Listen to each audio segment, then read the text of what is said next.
Hello दोस्तों, नमस्कार। क्या हाल है। तारीख आज है 26 जून, दिन है सोमवार। दोस्तों, आज जिनका जन्मदिन है, मैरिज एनिवर्सरी है, उनको हार्दिक बधाई। उनके जीवन में खुशियों के रंग भर जाएं। हिंदी तिथि आषाढ़ मास शुक्ल पक्ष की अष्टमी है और उत्तर फाल्गुनी नक्षत्र है। कन्या चंद्र राशि में बरयान योग है। अभिजीत मुहूर्त 11:40 से 12:34 तक है। राहु काल 6:57 2 सेकंड से 8:40 22 सेकंड तक है। और शुरू करते हैं आज के समाचार। आज देश दुनिया की खबर शुरू करते हैं। दोस्तों, हमें पानी की बचत के साथ पर्यावरण की रक्षा के लिए 5 पौधे अवश्य लगाने चाहिए। प्रदूषण जनित चीजों का उपयोग करने से बचना चाहिए। तो शुरू करते हैं आज के समाचार। फिल्में समाज को दिशा देती हैं। एमरॉन फाउंडेशन की ओर से स्थापित लखनऊ फिल्म फोरम ने शनिवार को लघु फिल्म महोत्सव प्रतियोगिता का आयोजन किया। गोमती नगर के अंतर्राष्ट्रीय बौद्ध शोध संस्थान में आयोजित प्रतियोगिता की शुरुआत मुख्यमंत्री योगी आदित्यनाथ के विशेष सलाहकार अवनीश कुमार अवस्थी व संस्था की अध्यक्षा रेणुका टंडन ने दीप प्रज्वलित कर की। मुख्य अतिथि ने कहा, फिल्में समाज का आईना होती हैं और समाज को दिशा देती हैं। निर्णायक मंडल की ज्योति कपूर दास, फिल्म निर्देशक सीमा पावा, अभिनेता जमशेद मिस्त्री, शिव सागर, कबीर खुराना व अन्ना शर्मा ने बेस्ट सिनेमेटोग्राफी का अवार्ड, जिम बिशप बेस्ट अभिनेता का अवार्ड, सिद्धार्थ श्रीवास्तव बेस्ट अभिनेत्री का अवार्ड, अनन्या ठाकुर के अलावा 14 वर्षीय अनमता अहमद को उनके विशेष योगदान के लिए सम्मानित किया गया। इसके अलावा कई लोगों को भी सम्मानित किया गया। फिल्में समाज का आईना होती है, सही है। अगर अच्छी फिल्में हैं, लोग अच्छी सोच के साथ उनको देखें तो समाज में एक नई दिशा मिलती है।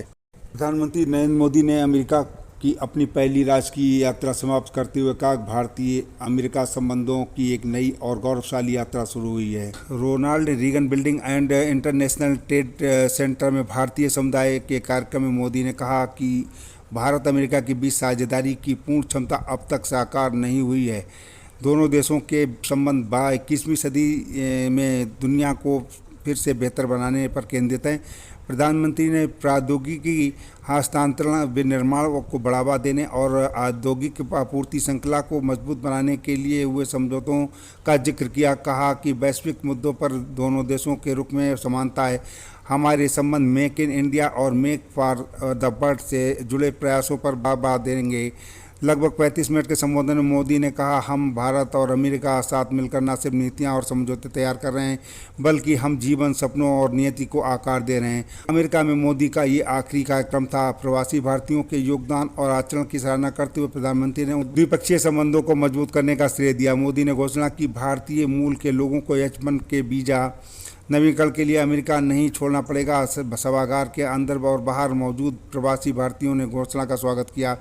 प्रधानमंत्री ने दावा किया, IT क्षेत्र में पेशेवर इस लाभान्वित होंगे। इस संबंध में एक पायलट परियोजना इसी साल शुरू की जाएगी। उन्होंने संकेत दिया कि ये सुविधा L श्रेणी के वीजा एक कंपनी की अलग अलग शाखाओं में स्थानांतरण संबंधित वीजा के मामले में भी उपलब्ध कराई जा सकती है।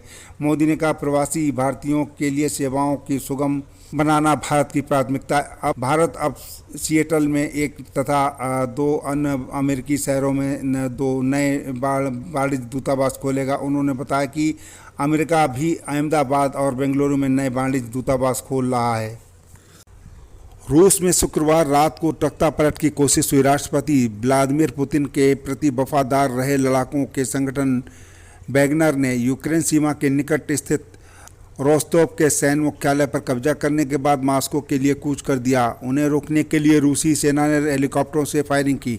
जवाबी फायरिंग में लड़ाकों ने एक हेलीकॉप्टर को मार गिराया। शनिवार रात बेलारूस के राष्ट्रपति अलेक्जेंडर लुकाशेंको के समझाने के बाद वैगनर प्रमुख ने अपने लड़ाकों को लौटाने के लिए कह दिया। कहा उसकी देश में खून खराबे की स्थिति पैदा करने की मंशा नहीं है। प्रिगोजिन ने लड़ाकों को वापस अपने मूल ठिकानों पर पहुंचने का निर्देश दिया। वैगनर प्रमुख ने कहा, उसके लड़ाके 24 घंटे में मास्को के 200 किलोमीटर नज़दीक तक पहुंच गए थे, लेकिन अब हमने लौटने का निर्णय लिया। प्रिगोजिन ने पहले कहा था कि जल्द ही देश में नया राष्ट्रपति मिलेगा। इस दौरान रोस्तोव से मास्को की ओर बढ़ रहे वैगनर लड़ाकों पर हेलीकॉप्टर से फायरिंग हुई थी। राष्ट्रपति पुतिन ने कहा था कि यूक्रेन युद्ध के बीच ये पीठ में छुरा मारने वाला कृत्य देशद्रोह को बर्दाश्त नहीं किया जाएगा और पूरी शक्ति से उसे कुचल दिया जाएगा। हम हर कीमत पर अपने देश और नागरिकों की रक्षा करेंगे। एक समय पुतिन का रसोइया रहे प्रिगोजिन ने 25,000 लड़ाकों होने वाले का दावा किया है।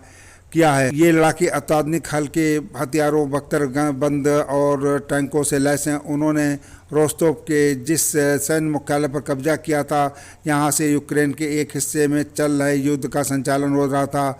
लगभग 24 वर्षों से रूस की सत्ता में काबिज पुतिन को पहली बार विद्रोह का सामना करना पड़ा। कुछ घंटों की शांतिपूर्ण ढंग से मामले को सुलझाने की कोशिश की। बाद में पुतिन ने प्रोगोनिज के खिलाफ देशद्रोह का मुकदमा दर्ज करने के साथ ही सेना को विद्रोह कुचलने का आदेश दे दिया। इसके अलावा रोस्तोव से मॉस्को के बीच के करीब 1000 किलोमीटर लंबे हाईवे को बंद कर दिया। मॉस्को सहित कई शहरों में बख्तरबंद वाहनों में मशीन गन से लैस सैनिक सड़कों पर गश्त करने लगे।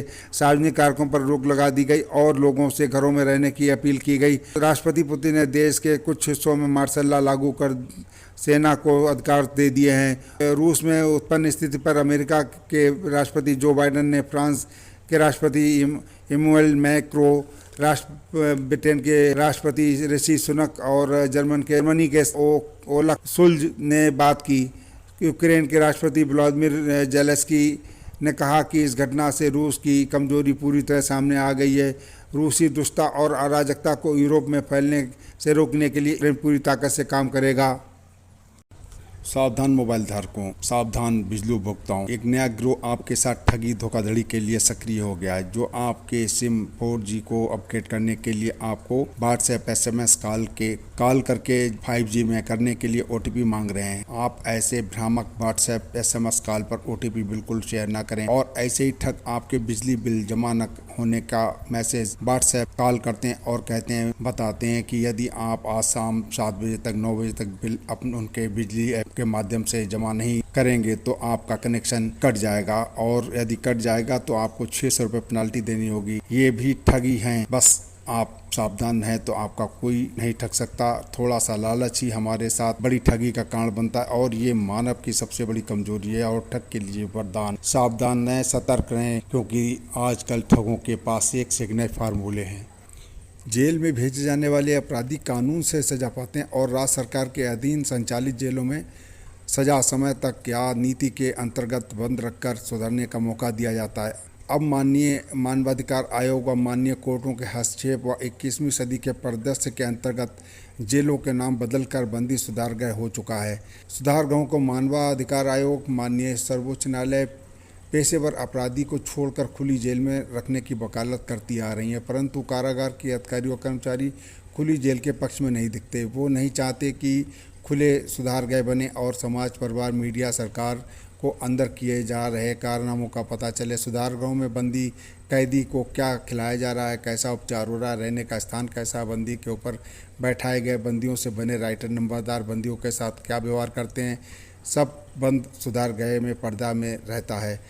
कारागार के अधिकारी कर्मचारी बनाए राइटर नंबरदार की ही बात मानते हैं, भले ही बंदी के साथ राइटर नंबरदार कितना भी अन्याय करे या प्रताड़ना करे, उस बंदी की शिकायत अधिकारियों तक नहीं पहुंचने दी जाती। यदि पहुंच भी जाए तो अधिकारी उसकी बात पर विश्वास नहीं करते। इसका कारण है राइटर और नंबरदार अधिकारी को जो है मोटा पैसा पैदा कराते हैं, ऐसा कहा जाता है, और राइटर नंबरदार भी पैसा पैदा करते हैं। सुल्तानपुर की घटना कोई नई घटना नहीं है, पीछे भी अनेकों सुधार गृहों में ऐसी घटनाएं हो चुकी हैं, और 2 रुपये के कागज़ भरकर अपने चौहतों के बयान करा के मामले को ख़त्म कर दिया जाता है। सुधार गृह में यदि कोई बंदी के पास पैसा नहीं है तो उसके साथ अमानवीय व्यवहार राइटर नंबरदार करते हैं, और इतना परेशान किया जाता है कि वो बेबस होकर रह जाता है, वरना घुट घुट कर पागल हो जाता है। यदि बंदी के साथ अमानवीय व्यवहार ना किया जाए तो वो पागल नहीं होगा। इसकी पुष्टि के लिए सभी जेलों से रिकॉर्ड जांच लें कि जो सुधार गृह में पागल हुए क्या वो बाहर भी पागल थे, क्या उनकी पारिवारिक हिस्ट्री पागलपन की थी। माननीय राष्ट्रपति जी बंदी के दुर्दशा से व्याकुल हो जाती हैं, क्योंकि उनके अंदर एक पवित्र दिल है जो सुधार गृहों में कार्यरत अधिकारियों के पास नहीं दिखता। बस खुले सुधार गृह बनने चाहिए, यही सुधार गृहों के अराजकता के अंत का मार्ग है। ऐशबाग में करोड़ों रुपए की बेशकीमती ज़मीन कब्जा मुक्त कराने गई लखनऊ विकास प्राधिकरण LDA की टीम पर मैरिज लॉन के दबंग संचालक और उसके गुर्गों ने हमला कर दिया, जिससे एक अधिकारी घायल हो गया। हमलावरों ने JCB की चाबी निकाल ली। LDA ने सरकारी ज़मीन पर कब्जा करने वाले मैरिज लॉन संचालक सहित कई लोगों के खिलाफ थाना काला बाजार में तहरीर दी है, लेकिन देर रात पुलिस ने रिपोर्ट दर्ज नहीं की थी। बताया जा रहा है कि लान संचालक भाजपा से जुड़ा है, इसलिए दबाव में पुलिस रिपोर्ट दर्ज करने में कतरा रही है। हमले के बावजूद एलडीए ने 20,000 वर्ग मीटर जमीन, करीब 500 करोड़ रुपए मुक्त करा ली। ऐशबाग इंडस्ट्रियल एरिया में लखनऊ इम्प्रूवमेंट ट्रस्ट ने भूखंड संख्या 1 का पट्टा 1 सितंबर 1921 को 90 वर्ष की अवधि के लिए गुरबख्श सिंह के पक्ष में औद्योगिक प्रयोजन के लिए किया था। पट्टा की अवधि वर्ष 2011 में समाप्त हो गई थी। लीज समाप्त होने के बाद भी इस भूखंड के अलग अलग हिस्से में अवैध रूप से कब्जा करने व्यवसाय को उपयोग किया जा रहा था। एलडीए ने इस भूखंड को कब्जा मुक्त कराने के आदेश दिए। नुजुल अधिकारी अरविंद त्रिपाठी के नेतृत्व में एलडीए की टीम शनिवार को भूखंड से कब्जा हटाने पहुंची। पंजाब लान के मालिक मुकेश शुक्ला और उनके गुर्गों ने बाधा डालने के लिए नुजुल अधिकारी अरविंद त्रिपाठी पर हमला कर दिया और उनका मोबाइल फ़ोन छीन लिया। उनके सर पर चोट आई। हमले के दौरान पुलिस मूक दर्शक बनी रही। किसी तरह सहायक अभियंता उदयवीर सहित एलडीए के कर्मचारी ने अरविंद त्रिपाठी को बचाया। इस दौरान बुलडोजर की चाबी निकाल ली गई।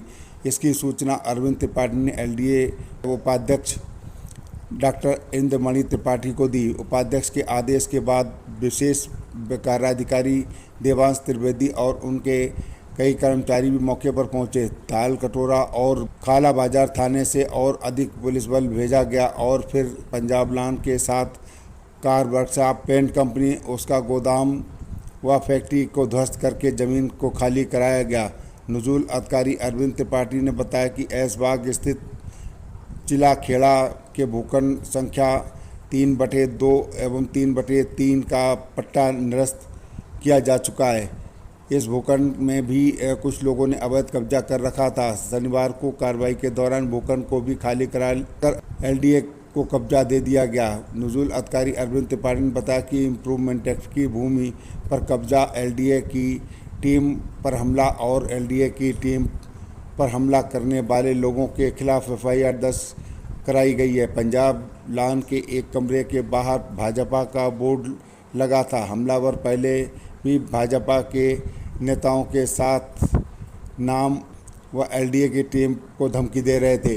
ये बीजेपी को बदनाम करने के जो लोग साजिश करते हैं उनके खिलाफ कड़ी कार्रवाई पार्टी को करनी चाहिए, जिससे कि जनता के बीच में बीजेपी के नाम पर किसी प्रकार का धब्बा न लगे। चारबाग रेलवे स्टेशन पर यात्रियों को बासी खाना बेचा जा रहा था। खाने के पैकेट पर एक दिन बाद की तिथि दर्ज होने का मामला वरिष्ठ मंडल वाणिज्य प्रबंधक रेखा शर्मा ने जांच के दौरान पकड़ा। इस पर 2 स्टॉलों को बंद कर दिया गया। इसी तरह सामान्य श्रेणी का टिकट खरीदने वाले यात्रियों से किराए में अधिक रुपए वसूले जा रहे थे। 2 बाबुओं से अधिक रुपए मिले, उनको चार्जशीट दी गई।